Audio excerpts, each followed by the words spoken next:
के दिन जहन्नम खींच कर लाई जाएगी।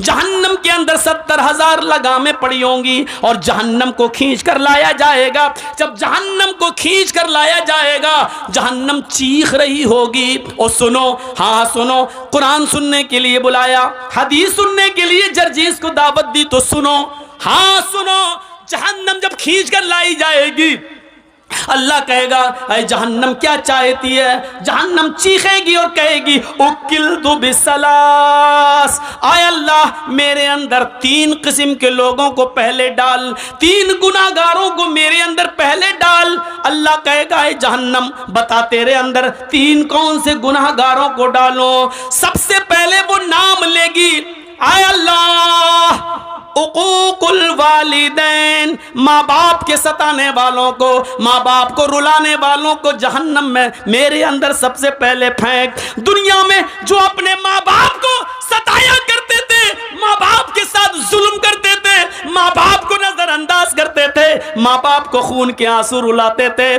पाल पोस कर माँ बाप ने बड़ा किया, उनको अजियत और तकलीफ देते थे, उनको तू जहन्नम के अंदर मेरे पेट में पहले डाल। अल्लाह जहन्नम की ख्वाहिश पूरी करेगा और माँ बाप के नाफरमानों को जहन्नम के अंदर डाल दिया जाएगा। फिर जहन्नम कहेगी शैखुन जानिन, हाय अल्लाह मेरे अंदर बूढ़ा आदमी जो दुनिया में जिना करता था, बूढ़े लोग जो दुनिया में जिना करते थे, बुढ़ापे के बावजूद वो लड़कियों की जिस्मों से खेला करते थे, उनकी इज्जतों को तार तार करते थे, उनको बहला फुसाकर और उनको गलत काम के लिए आमादा करते थे। ऐ अल्लाह उन बूढ़े, उन बुजुर्ग जिनाकार लोगों को तू मेरे अंदर डाल। नौजवान से तो एक बार गलती होती है, वो जवानी का नशा है, हालांकि वो भी जहन्नम में सजा भुगतेंगे, वो अपने हिसाब किताब के बाद जहन्नम में जाएंगे, लेकिन जहन्नम जिनको मांग रही है वो कह रही है कि मेरे अंदर बूढ़े जिनाकारों को, बूढ़े जानियों को तू मेरे अंदर डाल, जिन्होंने बुढ़ापे के बाद भी, जबकि उस उम्र में शहावत कम हो जाती है, इस उम्र में शहावत की कमी हो जाती है, इसके बावजूद उन्होंने लड़कियों की इज्जत से खिलवाड़ किया। आय अल्लाह इस बूढ़े जानी को तू जहन्नम के अंदर डाल। अल्लाह बूढ़ा जना करने वाले बूढ़ों को भी जहन्नम के अंदर डाल देगा। कहे अल्लाह एक मखलूक और रह गई है, तू उसको भी मेरे अंदर डाल। अल्लाह कहेगा बता कौन सी मखलूक है? अल मुसव्विरून, जहन्नम चीख कर कहेगी तस्वीर बनाने वालों को, तस्वीर खींचने वालों को, फोटो बनाने वालों, फोटो खींचने वालों को अल्लाह जहन्नम मुतालबा करेगी, जहन्नम पूछेगी, जहन्नम अल्लाह से मांगेगी और अल्लाह जहन्नम की फरियाद पूरी करेगा और जहन्नम में इन तस्वीर बनाने वालों को, तस्वीर खींचने वालों को भी डाल दिया जाएगा। एक चीज होती है मजबूरी में किसी चीज की इजाजत देना। पासपोर्ट बनवाना है, जरूरत है। आधार कार्ड में आपका फोटो लगना है, जरूरत है, खींच सकते हो। बैंक में पासबुक के अंदर और बैंक में आपका फोटो लगना है, आप दे सकते हैं। ड्राइविंग लाइसेंस में आपका फोटो लगेगा, आप दे सकते हैं। ये चीज जायज है, जरूरत है, आप दीजिए। बिना जरूरत क्यों? एक आदमी वीडियो में किसी की तकरीर रिकॉर्ड करता है, लेकिन अपने पास रखने के लिए तो गलत है, लेकिन उसको आम करता है और जाहिर करता है और दूसरी जगह पहुंचाता है, तो एक ज़रूरत है। क्योंकि ये तकरीर आज ज़िक्रा में हो रही है, तो जाहिर है कि इसको यूपी और बिहार और उड़ीसा वाले नहीं सुन पा रहे हैं। अब वो चाहता है कि ये तकरीर जो ज़िक्रा में हुई पूरा हिंदुस्तान सुने, पूरी दुनिया सुने, और उसको नश्र करके दूसरी जगह पहुँचा रहा है। तो ऐसी जगह पर उसकी वीडियो बनाकर तकरीर की गर्ज से डाला जा सकता है, लेकिन उसमें कटिंग करके ये हरामीपना है। मौलाना जर्जीस ने मोदी को ललकारा, ये हेडिंग बना के मौलाना जर्जीस ने वसीम, अब देखा मना करने के बावजूद भी वही चीज़ डाली गई है। मौलाना जर्जीस, और वही चीज़ मैंने कहा कि वो सब कुछ बदल गया, लेकिन वो बीच वाला हिस्सा कैसे बदलेगा?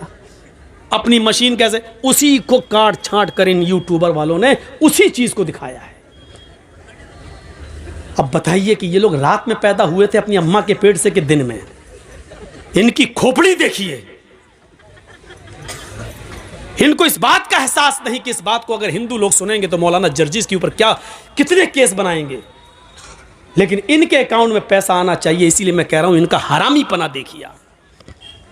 इसीलिए मैंने अब कह दिया है, जो भी जलसे का डेट दे रहा हूं, मैं परेशान हो चुका हूं। ये लोग नहीं चाहते कि मेरा चैनल चले, इसलिए मैं अपनी तकरीर की अब इजाजत नहीं दूंगा, क्योंकि हमें अपने आप को बचाना है। लग गया मेरे ऊपर बैंड। 6 महीने तक, जब तक इलेक्शन नहीं हो जाता, यूपी में मैं कोई तकरीर नहीं कर सकता। किसकी वजह से? आज संबन आ गया मेरे पास, नोटिस घर पहुंच गया मेरे। खुश है ना आप? बांटिए मिठाई और लड्डू। हमने मौलाना जर्जीस के ऊपर बैंड लगवा दिया। मुबारक हो तुम्हें यूट्यूबर वालों, मुबारक हो तुम्हें। कमाली तुमने दुनिया, बहुत बड़ा किला हासिल कर लिया है, बहुत बड़ा किला हासिल कर लिया है। अल्लाह ताला तुम्हें इस दुनिया में नवाज देगा, लेकिन आखिरत में तुम अपना बहुत बड़ा नुकसान कर रहे हो ऐसा करके। मैंने भीख भी मांग ली थी, दामन भी फैला दिया था, रोकर गिड़गिड़ा कर तुम्हारे सामने हमने हाथ भी जोड़ लिए थे, लेकिन इसके बावजूद तुम अपने हरामी पने से बाज नहीं आए हो। इसलिए मैं अपनी औकात पर आ गया हूं। जितने जलसे होंगे, एक भी जलसे में एंट्री नहीं। या तो मैं रहूंगा या जलसा। जलसे में अगर तुम रहोगे तो मैं नहीं बोलूंगा। अब इस शर्त के साथ मैं जलसा देने लगा हूं। आज मैंने 2 प्रोग्राम इसी शर्त के साथ दिए हैं। अब जो दे चुके हैं, जिनमें इश्तिहार छप गए हैं, उनमें तो जाना पड़ेगा, लेकिन आज से जो दे रहा हूं लंबे प्रोग्राम, जो 2-3 महीने के बाद के, उनमें हम एक भी यूट्यूबर को बर्दाश्त नहीं करेंगे। आके दिखाओ। आप जलसे में ऐलान कर रहा हूं मैं इस बात का, स्टेज पे बोल रहा हूं इस बात का कि किसी को नहीं आने दूंगा। सोच समझ के आइएगा। हर इश्तिहार में अब छपा होगा, लिखा होगा कि किसी यूट्यूबर को इजाज़त नहीं है।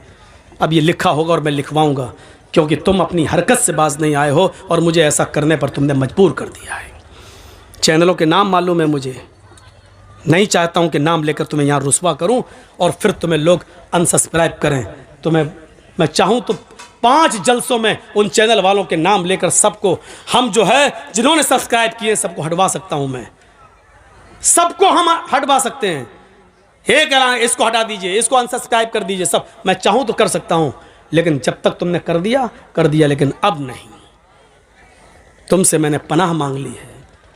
तुमने मेरे आंसुओं की कदर नहीं की। तुमने मेरे मां के आंखों से गिरने वाले आंसुओं को नहीं देखा। रोई है मेरी मां नोटिस पढ़कर, उसको नहीं देखा। मां होती है, उसका कलेजा अंदर से रोता है। जब सुनती है टीवी पर मौलाना जर्जीस को दिखाया जा रहा है, रोती है। पता नहीं क्या करे हो। तुम नहीं जानते हो कि कितना खराब दौर चल रहा है। लोग बहाने ढूंढ रहे हैं, बेकसूर सही, लेकिन बेकसूर साबित करने के लिए 10 साल लग जाएंगे कि हम बेकसूर हैं। और 10 साल के बाद कोर्ट कहेगी कि जर्जीस साहब को बाइज्जत बरी किया जाता है, लेकिन वो 10 साल का हिसाब नहीं देगी। करो अपना हरामी पना, दिखाओ, जाओ। आज तक मैंने ये बात नहीं कही है, अब अल्लाह ही तुमसे निपटेगा। न मैं बद्दुआ दे रहा हूँ, न दुआ दे रहा हूँ तुम्हें। बस इतना ही कहूँगा कि अब अल्लाह ही तुम्हारी खैर करे और अल्लाह ही तुमसे निपटेगा।